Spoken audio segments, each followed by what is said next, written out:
Semoga Allah selalu membimbingmu, dan biarlah angin menuntun langkahmu.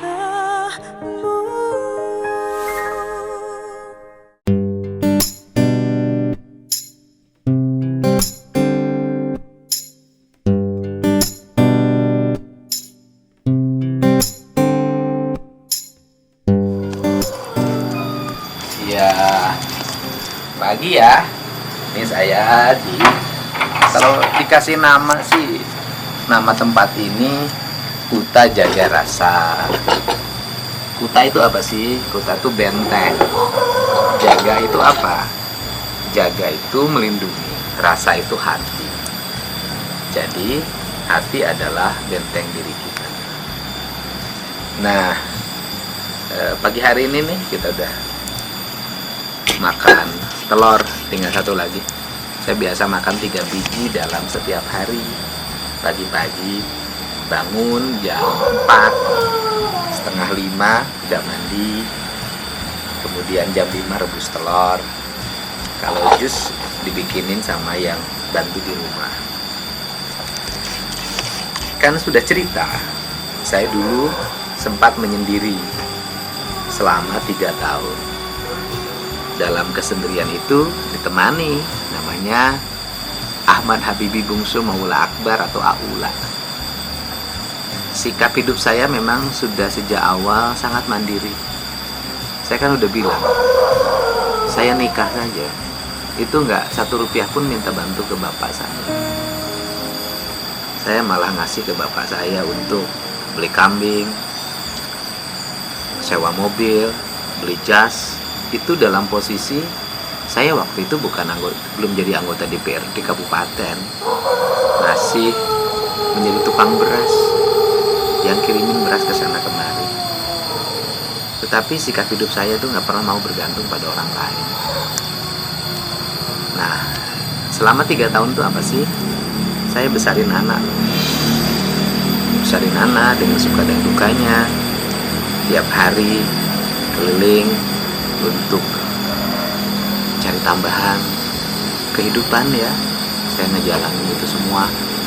Dan kemudian saya biasa hidup ini nyiapin baju sendiri, nyiapin makan sendiri, nyiapin minum sendiri. Dan itu terbawa kebiasaan itu sampai saya jadi wakil bupati juga begitu, jadi bupati juga begitu. Saya tidak pernah memperlakukan istri itu kayak pembantu. Disuruh sana, disuruh sini, ambil sana, ambil sini, siapin baju, siapin ini, nggak pernah. Saya selama saya mampu sendiri ya saya sendiri saya lakukan. Ya sepatu saya siapin sendiri, baju saya siapin sendiri, bila perlu ya saya trikain sendiri, telur ya ceplok sendiri, nasi goreng ya bikin sendiri. Saya tidak pernah memperlakukan seperti pembantu, disuruh sana, disuruh sini, dan saya tidak pernah merengek-rengek untuk diperhatikan, enggak pernah. Saya hidup tuh survive, jalani. Nah, bukan hanya urusan di rumah, saya sampai sakit di rumah sakit holistik loh, dirawat 4 hari. Pertama sakit, saya pernah sakit DBD ya, demam berdarah. Saya dirawat tuh di rumah sakit Mitra Keluarga Bekasi zaman itu 4 hari sendiri loh. Saya mau nggak ada urusan, nggak ada perawat, udah nggak ada problem saya ini orang. 4 hari loh. Habis itu saya dirawat di rumah sakit holistik ketika jadi bupati periode pertama kali ya. Iya pertama, periode pertama. Saya pede dirawat sendiri 4 hari, nggak ada problem saya. Kemudian terakhir tuh yang di rumah sakit itu tuh rumah sakit yang di Jakarta yang kemarin sama dokter Terawan itu kan, rumah sakit Angkatan Darat RSPAD. Saya sendiri tuh nyuapin makan nasi goreng aja sendiri. Nah sikap-sikap saya ini mandiri itu karena ada satu hal dalam hidup saya. Hidup saya tidak boleh membebani orang lain. Karena kalau kita terlalu terbiasa dilayani, nanti ketika tidak ada orang yang melayani, kita bisa mengalami stres. Ya, sekali lagi, kalau hidup kita terbiasa dilayani, nanti kalau tidak dilayani jadi stres gitu. Dan yang berikutnya adalah saya selalu punya pemahaman ya. Apa sih yang kita pikirkan hari ini? Apa sih yang kita ributkan hari ini? Apa ya? Makan cukup, kekayaan cukup, buat anak-anak cukup. Kalau hanya nguliahin sampai S3 bisa, jadi profesor pun bisa.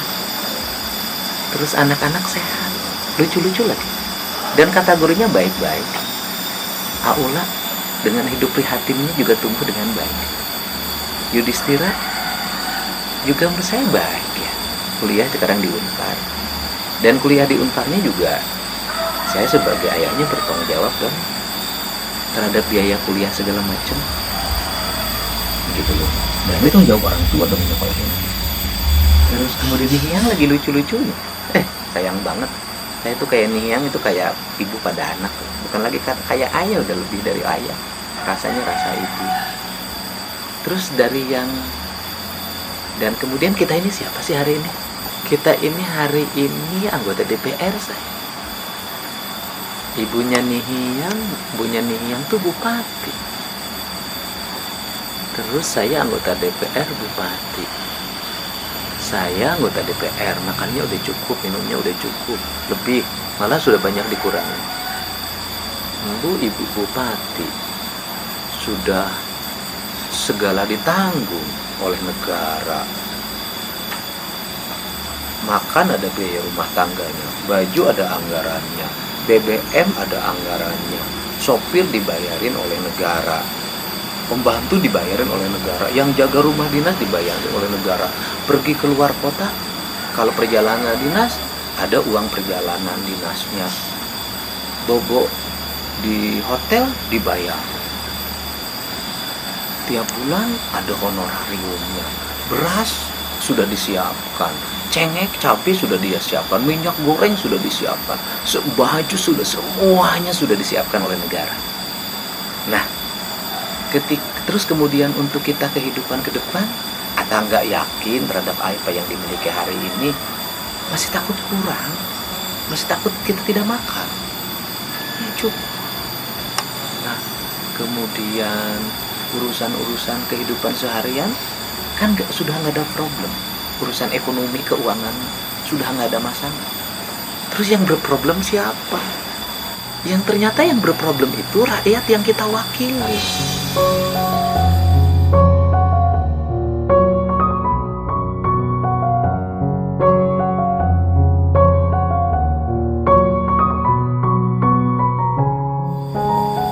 Ternyata yang berproblem itu adalah warga yang kita pimpin.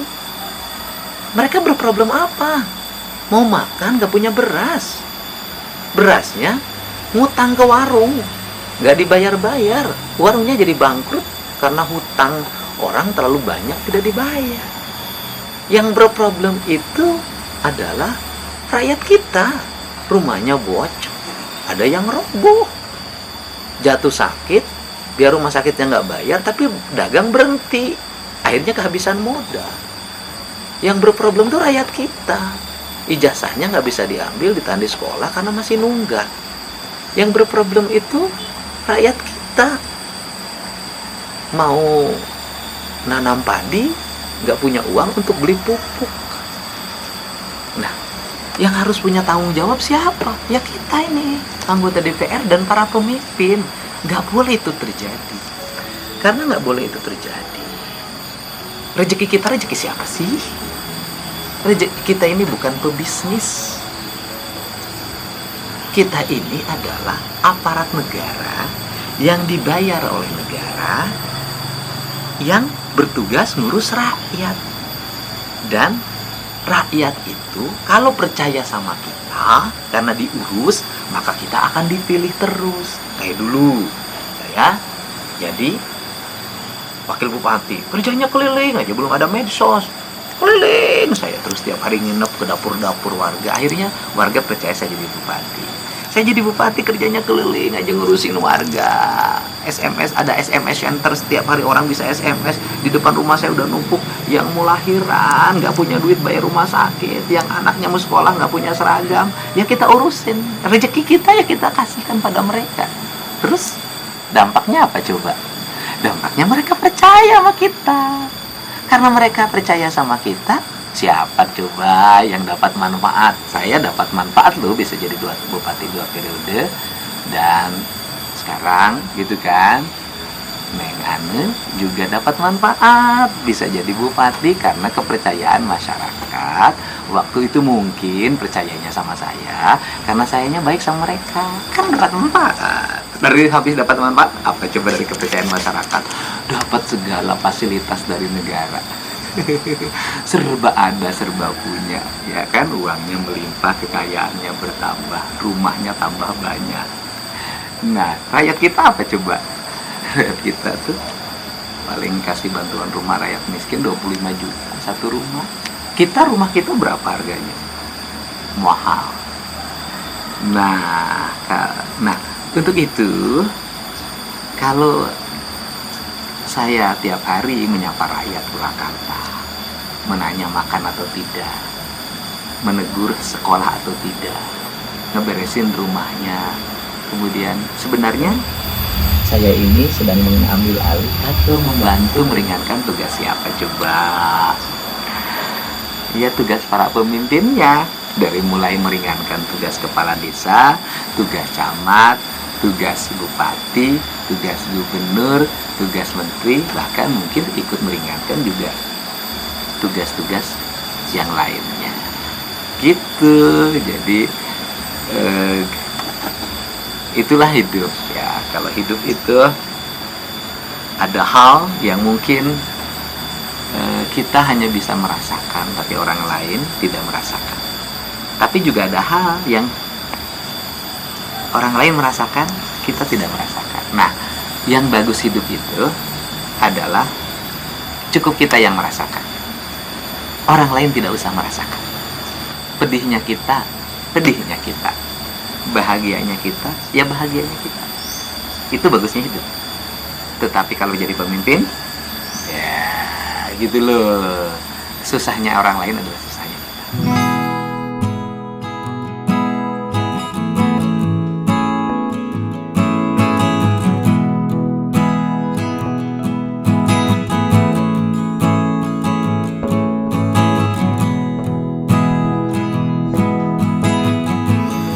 Sekali lagi, kalau kita jadi pemimpin, susahnya orang lain adalah susahnya kita.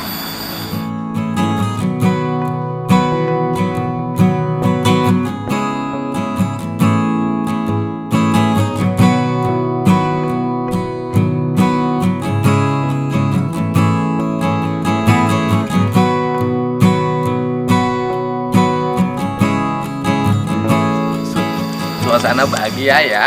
Kenapa saya bahagia banget? Karena Nihiang itu 5 hari bersama saya di sini di Lemur Pakuan, ya kan?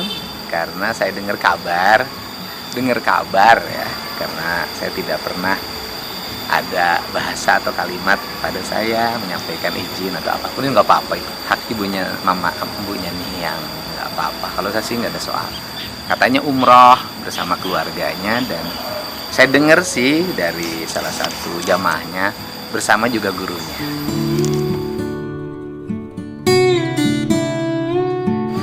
Atira juga ikut katanya umroh.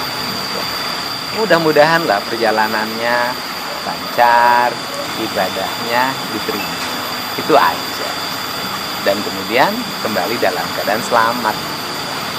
Karena umroh itu kan hakikatnya berziarah ke makam Rasulullah, berziarah ke Ka'bah, mendekatkan diri pada Allah.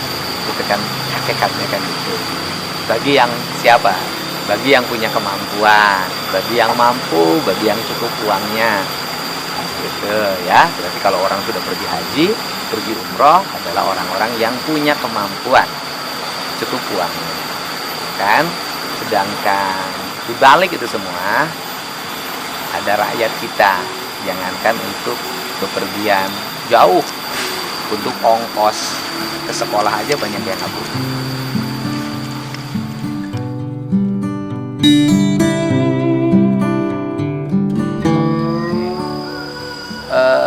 Saya ini beda loh sama orang lain. Di sini aja nggak boleh dibawa. Mungkin banyak orang yang nyangka duit saya teh banyak, Bu. Iya, iya Pak. Miliar-miliar. Betul Pak. Ya. Betul. Iya. Ya kalau ya aset di LHKPN sudah terdaftar ya. Iya. Ada. Ada. Gitu loh. Tapi kalau duit ini yang salah. Iya. Tahu Betul, nggak betul. manajemen duit saya kayak apa? Duit saya. Saya itu ada duit tuh. Sekarang ada nih. Iya. Terus sekarang ada itu pasti sekarang ini siang ini Iya. banyak orang yang butuh, Betul, betul. Betul. ya kan? Iya. Nah, banyak orang yang butuh. Terus ya saya pasti bantu. Selalu bantu. Ya besoknya pasti nggak punya lagi. Nggak punya lagi. Tapi ya selalu ada lah. Kalau hanya Alhamdulillah. 5 juta 10 juta Iya. tiap hari ada aja. Ada. Itu. Jadi saya itu bukan tipe pejabat yang punya deposito Iya. miliaran, punya tabungan miliaran. Nggak bisa dilihat deh uang saya mah ada 100, nanti Iya. keluar tinggal 5 juta, Iya. bahkan tinggal 700.000. Iya. Apakah saya ketika uang saya tinggal 700.000 saya kemudian jadi gempar, jadi takut? Iya. Ya enggak tuh, Iya. ngapain harus takut? Betul. Kenapa? Setiap rezeki yang dikeluarkan untuk kebaikan, insya Allah kita mendapat kebaikan. Nah, sekarang gini, nih saya misalnya, saya ngasih uang, ya kan? Kalau AA sama apa namanya, Dede, itu kan sudahlah cukup dia Iya. kuliah segala macam udah selesai, udah cukup, kan? Sudah segala punya. Iya. Nah, ngasih uang sama mereka 1 juta, Iya. ada artinya nggak? Nggak ada. Nggak ada. Nggak ada ya. Nggak ada. Dia pakai nongkrong bisa minum kopi sama Iya. temen-temennya, Iya. sebentar habis. Habis. Tapi ngasih 1 juta tuh Iya. yang sama warga yang hari ini punya hutang beras ke warung, Iya. bermakna betul. nggak? Bermakna. Jadi Bermakna. kalau kebutuhan keluarga kita semuanya sudah tercukupi, Iya. tidak kekurangan, Tidak kekurangan. bahkan lebih, Iya. Amin. ya kan? Iya. Bahkan lebih. Masa kita harus masih berpikir buat diri kita sendiri? Nih, Betul. dalam tingkatan kepemimpinan itu, pemimpin itu adalah Brahma dan Satria. Karena Brahma dan Satria, ciri pemimpin itu apa sih?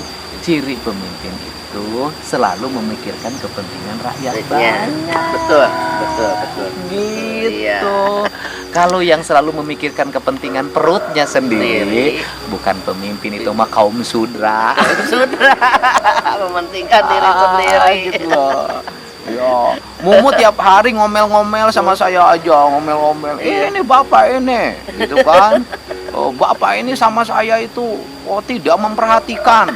Loh, saya bilang, Mu, Iya. gaji Mumu cukup nggak? Iya. Cukup, ya kan? Iya. BBM-nya cukup nggak? Cukup. Ya kalau BBM-nya cukup segala macam cukup, makain masih ribut-ribut urusan. Iya. Oh, wah. Betul. Kecuali di dapur kita sudah habis.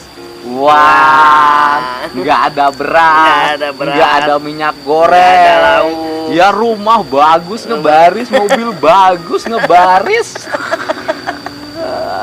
rekeningnya cukup, masih ribut urusan uang. Iya, masih riweuh. Yang harus kita pikirkan itu Iya. adalah warga kita yang hari ini nangis karena nggak kebeli baju seragam. Betul. Warga kita hari ini yang tidak kebayar rumah kontrakan 3 bulan nunggak. Iya. Yang warga hari ini untuk token aja minjem sama tetangga duitnya. Iya, betul. Itu warga kita.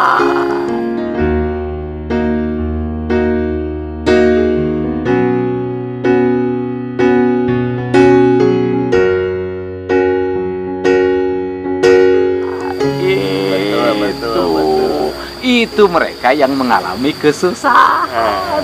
Kalau pemimpin mah sudah dicukup, saya anggota DPR, Iya. udah dicukup, udah digaji Udah tiap digaji. bulan, gitu Betul, kan, betul. kunjungan ada ongkosnya, Ongkosnya. bertemu warga ada biayanya, Biayanya. disebut reses. Betul. Iya, coba rakyat kita, yuk kita hidup ini berpikir bukan hanya buat kita sendiri. Iya. Karena kalau hidup hanya berpikir buat diri sendiri, bukan pemimpin, Betul. bukan anggota DPR namanya. Betul. Yang hidup hanya untuk dirinya sendiri itu adalah mereka masyarakat kecil yang berkesusahan. Jangankan berpikir untuk orang lain, berpikir untuk diri sendirinya saja Iya. sudah tidak mampu. Tidak mampu. Susah. Kalau orang tipe saya Iya. sudah tidak lagi berpikir untuk keluarga karena Iya. keluarganya sudah terpenuhi. Iya, Maka betul. saya harus berpikir untuk kepentingan orang lain. Nah, dari sikap yang selalu berpikir untuk kepentingan orang lainnya jadi percaya. Iya, Dipilihlah jadi DPR, Iya. dipilihnya jadi eksekutif. Nah kan, akhirnya karena orang lain percaya sama kita dipilih jadi pejabat negara, Iya. kita dapat fasilitas negara Iya. banyak. Betul, udah difasilitasi Sudah semuanya kita Iya. difasilitasi Iya. oleh negara sudah Iya. cukup. Nah, karena kita sudah difasilitasi oleh negara dengan cukup, udah cukup Iya. banget, Iya, gitu betul, loh. betul. Marilah kita berpikir untuk kepentingan rakyat. Iya, betul.